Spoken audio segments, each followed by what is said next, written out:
ఈరోజు ఒక లడ్డు విషయంలోనే కాకుండా అనేక విషయాల్లో ఏం చేశారో మనం ఒకసారి ఆలోచిస్తే మనలో ఉండే ఆవేదన లేకపోతే మనం ఏం చేయాలనో బాధ్యత గుర్తొస్తుంది అధ్యక్ష. అందుకని దీంట్లో కుట్ర కోణం ఉంది.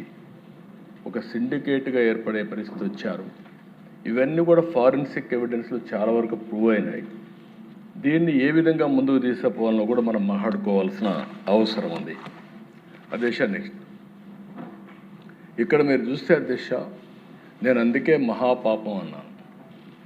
దీన్ని 59,71,000 కేజీలు ఈ యొక్క అడల్ట్రేషన్ జరిగింది.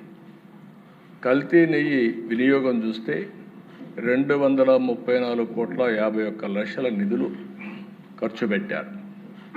అదే కాకుండా ఆర్గనైజ్డ్ నేరంతో లడ్డు ప్రసాదం అపవిత్రం చేశారు. ల్యాబ్లు కన్నుగప్పి టెండర్లు దక్కించుకొని, అంటే లీనియంట్వి లేకపోతే ఇది జరిగేది కాదు.